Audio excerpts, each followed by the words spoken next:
Салом дӯстон, 29 ноябри соли 2021 Лионел Месси ду кор кард. Туби тиллои ҳафтумро ба даст овард ва шумораи хейтерони худро зиёд кард ки инҳо мухлисони Левандовски мебошанд. Ин дар ҳоле аст ки хейтерони ӯ то ин вақт ҳам хело бисёр буданд, аз ҷумла баъзе футболбозон. Табиист ки душманони асосии Лео бисёриашон аз Реал Мадрид буданд. Яке аз онҳо ҳимоятгари португалӣ Пепе. Пепе рӯйрост зидди Месси дағал бозӣ мекард ва бадтарин рафтори ӯ ба рақобати даври якчорниҳоии ҷоми Испания дар соли 2012 рост омад. Пас аз он ки Месси ба замин афтид, Пепе вақте аз пеши ӯ гузаштанд қасдан дасташро пахш кард. Довар ин ҳолатро надид. Он вақт Пепе аллакай корти зард дошт. Ҳатто пас аз бозӣ Пеперо ҷазо надоданд. Ҳамааш ба он хотир ки Реал ҳимоятгарашро маҷбур кард то бахшиш пурсад. умуман Пепе барои ставкае ки дар Эл Классико корти сурх нишон дода мешавад, бозингари идеалӣ буд. Агар касе ба ин рӯйдод ставка мемонд, маблағи худро 15 маротиба зиёд мекард. Ҳамааш ба он хотир ки дар 1x коэффициентҳои баландтарин пешниҳод мегарданд. Вале муҳимтар аз ҳама 1x ба ҳама обиначиёни нав бо промокоди ташвиқ дар аввалин пардохт то $100 бонус пешниҳод мекунад. маълумотои зарура дар комментария. Фурсатро аз даст надиҳед. соли 2014 журналистон тавонистанд суҳбати Пепе ва Мессиро шарҳ диҳанд. ҳимоятгар гуфт: ту танҳо аз дидани ман метарсӣ. Месси бошад чунин ҷавоб дод: пас чаро дар ҳама суратҳое ки ман ба Реал гол зада истодам, ту ҳам дар кадр ҳастӣ? ҷавоби арзандаи Лео ба шумо ҷавоби Месси маъқул шуд? Пепе ягона бозингари Португалия нест ки Мессиро хело зиёд дӯст медорад.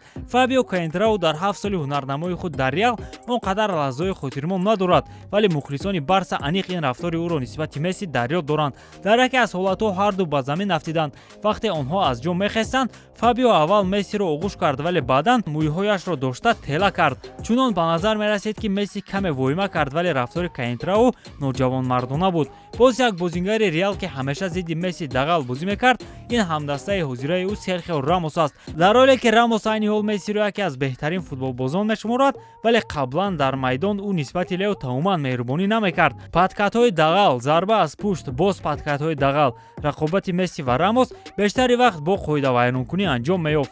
Рамос аз пушти вохӯриҳо бо Месси чандин корти сурх гирифтааст. Серхио бо роҳҳои гуногун Мессиро ғазабнок мекард, бо суханҳо ва бо партофтани туп дар пеши чашмони ӯ. ин рақобатҳоро тамошо кардан хело ҷолиб буд. дар ин рӯзҳо Эл Классико на чандон дағал аст.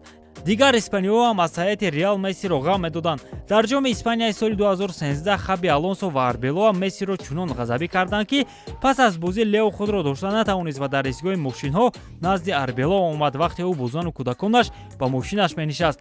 шоҳидони ҳодиса мегӯянд ки Месси Арбелоаро даштномаҳои қабеҳ медод, вале баъдан кормандони Барса омада ӯро бурданд. албатта ин видео наметавонад бе Криштиану Роналду бошад. ба он нигоҳ накарда ки Роналду оиди Месси суханҳои хуб мегӯяд, вале дар майдон Криштиану зидди Месси нафрати зиёде дошт. муносибати Роналду нисбати Мессиро ҳатто аз нигоҳи Криштиану дидан мумкин аст. вақте онҳо дар маросимҳои ҷоизаспорӣ бар ба бар менишастанд, дар майдон онҳо нисбати якдигар қариб ки қоидаро вайрон намекарданд, вале онҳо рақобати дигар хел доштанд ки мо дар ин видеои худ маълумоти пурра додаем. агар бароятон ҷолиб бошад, даромада тамошо кунед.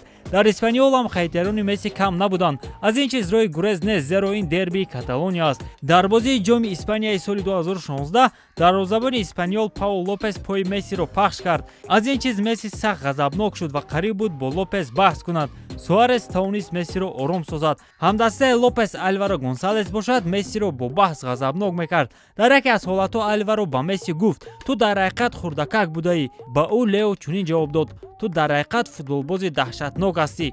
аз оне ки Месси аз дастаҳои дигар хейтер дорад, аз ин набояд ҳайрон шавем, вале дар дохили Барса ҳам буданд нафароне ки Мессиро бад медиданд.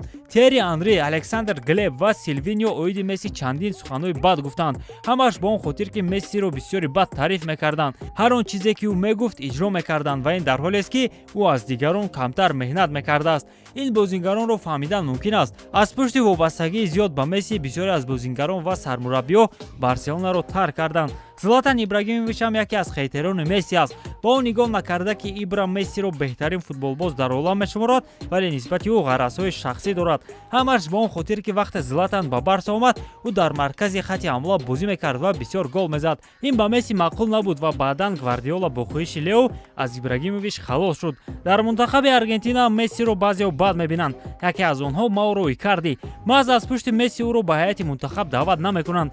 ҳамааш ба он хотир ки Мауро зани ҳамдастааш Макси Лопезро аз ӯ гирифтааст. Макси Лопез яке аз дӯстони беҳтарини Месси буд. ҳамчунин Карлос Тевез аз пушти Месси мавқеи худро дар мунтахаб аз даст дод. рафтори Тевез дар яке аз бозиҳои мунтахаб ба Месси маъқул нашуд ва ӯ аз роҳбарият хоҳиш кард ки Карлосро дигар даъват накунанд. дар натиҷа Тевез ки дар ҳолати беҳтарин қарор дошт, ба ҷоми ҷаҳони 2018 нарафт ва бо Месси дигар гап намезад. дар охири видео мехоҳем ки аз шумо пурсон шавем, оё Лео ба шумо писанд аст ё не? ҳатман дар комментария нависед. бо ҳамин таом дӯстон, бо шумо буд канали Футбародарон ва ман Берӯз Артиков. хайр то барномаҳои дигар. муваффақу пирӯз бошед.